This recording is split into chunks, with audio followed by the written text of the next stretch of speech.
insólitamente, dos presidentes, un usurpador y un presidente legítimo, han tratado al presidente Kast de nazi.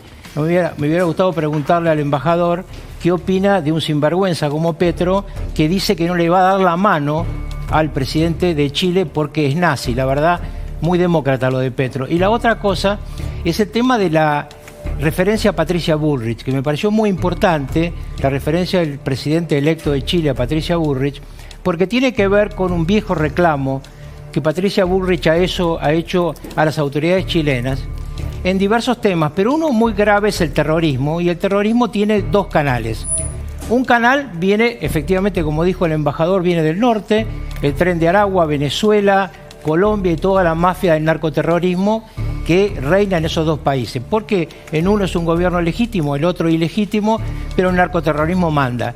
Y el otro tema muy grave para Argentina y Chile es la tendencia de los llamados pseudo-mapuches a considerar que una parte de nuestro territorio y otra parte del territorio chileno no son nuestros, sino que son de un país distinto, un país que ellos inventaron en su cabeza, que muchos kirchneristas empujaron porque era un gran negocio, y atrás del cual está Gran Bretaña. Me parecía dos temas importantes para citar, porque Kast viene a cambiar eso.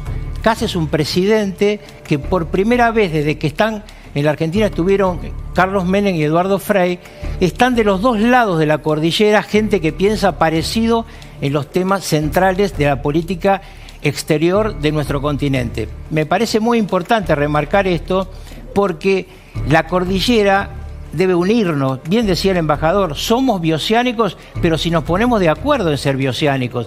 Un viejo sueño que Kast seguramente tiene en la cabeza y Milei también, es vender Chile por el Atlántico y vender Argentina por el Pacífico. Esa estructura bioceánica que estuvo en su momento planteada por una estructura en la que trabajó el presidente Milei, Aeropuertos Argentina 2000.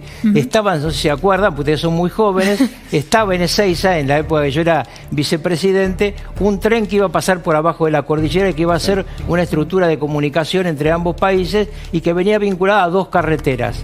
Nunca se hizo. Rucauf mencionó los dichos de Maduro.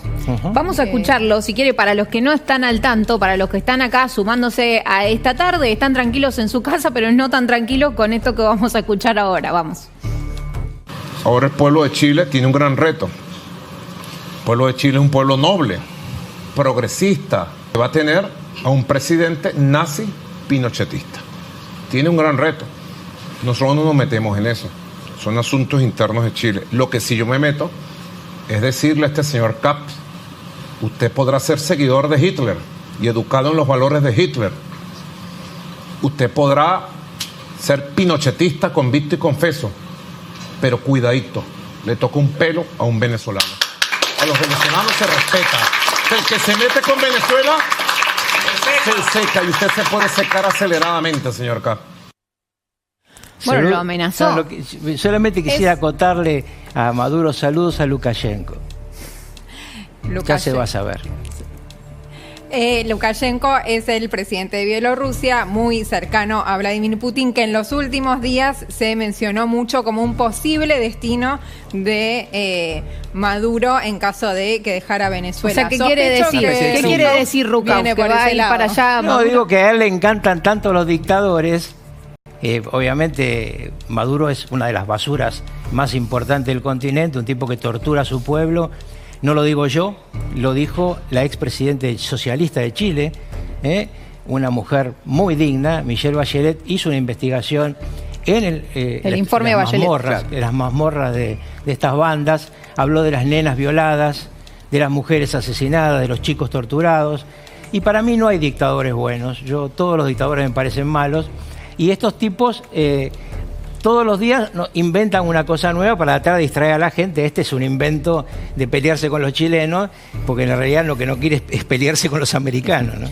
Sí, es interesante en relación también a lo que decía Rucauf, que hace un rato mencionaba a Petro, que también le dijo nazi a Kast. De hecho, fue en el primer mensaje, mientras gran parte de la región felicitaba a Kast por su triunfo. Petro subió un posteo muy cuestionable y cuestionado dentro de Chile, y sobre todo que también abrió grietas con el propio gobierno de Boric. Por eso es interesante que Rucauf decía que se lo hubiese preguntado al embajador, pero también el canciller mismo presentó una nota de protesta justamente por las declaraciones de Petro. Y hace un rato también nuevamente habló el canciller de Boric. Recordemos que hasta el 11 de marzo sigue siendo el presidente, es decir, hay un gobierno de izquierda en Chile, pero un gobierno de izquierda que fue muy crítico con Maduro, y en ese sentido el canciller, en respuesta a esto que acabamos de escuchar, le dijo: agradecería que el dictador se dedicara a proteger a su propia población. O sea, el canciller de Boric le dice a Maduro como réplica a que esto. tiene que proteger a su Pero esa población. fue la postura de Boric siempre. Sí. Siempre Boric marcó: una cosa son las ideologías y otra cosa son las dictaduras. Y por eso lo llamativo de este tema es que ahí Maduro es un dictador siniestro, pero Petro es el presidente constitucional. Entonces, que Petro diga, presidente constitucional, no le voy a dar la mano, es una demasía, sobre todo porque al mismo tiempo que él decía eso, Lula decía que le daba la bienvenida al, digamos, Lula, el padre del socialismo del siglo XXI en el continente, decía, le daba bienvenida al nuevo presidente de Chile, y la presidenta de México, que teóricamente está en la misma línea ideológica que Petro, decía, bienvenido, el pueblo chileno eligió y hay que respetar. Lo que pasa es que yo creo que Petro tiene un problema grave, consume lo que vende. Escucha, hay un tema también en relación al vínculo entre Kast y el pinochetismo, que esto punto y aparte a lo de Maduro. Sí, pero punto y aparte a lo de Maduro, ¿qué es lo que hay que saber con respecto a eso? Bueno, en realidad lo que siempre mantuvo Kast, recordemos que esta fue su tercera candidatura presidencial, y en las distintas candidaturas él fue mostrando distintas facetas. Este Kast que estamos viendo ahora es el Kast más moderado de las tres candidaturas. En 2021, por ejemplo, en la última candidatura, él llegó a decir en un momento, si Pinochet votara, votaría por mí, algo que tuvo mucha repercusión. También en algún momento dijo que quedó un recuerdo sesgado de lo que fue el régimen de Pinochet, por lo cual se lo cuestionó mucho por ese tema. Él lo que hizo en esta campaña puntualmente fue alejarse, no referirse a este tema. De hecho, en La Nación mismo lo entrevistaron, o lo entrevistamos, aunque no fui yo, y él mismo se separa de esa visión y dice: yo ahora estoy para mirar al futuro, y siempre con un mensaje más conciliador y más moderado mirando el futuro. Pero sí es cierto que fue uno de los grandes blancos en esta campaña, que por supuesto, como hemos visto el domingo, no terminó de calar porque ganó, como decíamos ayer, cómodamente en todas las regiones de Chile y con casi un 60%. Si quieren, vamos a escuchar, retomamos ahora sí, Maduro, para escuchar lo que le decía Kast a Maduro después de esto que había dicho y esta amenaza que le envió después de que ganara las elecciones.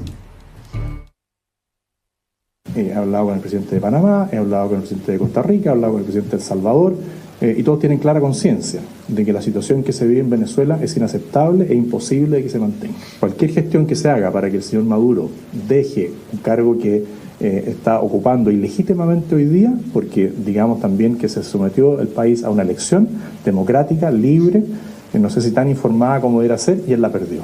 Todos los ciudadanos votaron en contra de él. Por lo tanto, le pedimos al gobierno actual que genere todas las condiciones para que eso se pueda realizar. Y creo que el presidente Boric, con el cual también tuve una reunión, está bien dispuesto.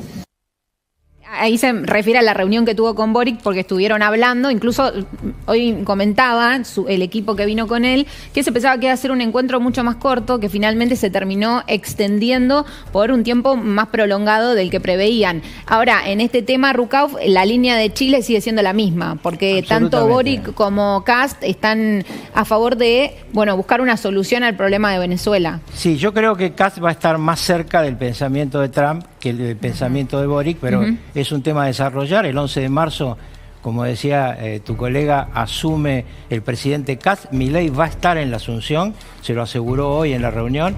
Fue una reunión la del presidente Milei con Kast de casi 2 horas. Estaba previsto 1 hora 20 por protocolo, se extendió porque ambos lo decidieron. Y como bien informaron ustedes, se habló mucho de economía, se habló mucho de asesorar a alguna de la gente del equipo de el presidente electo.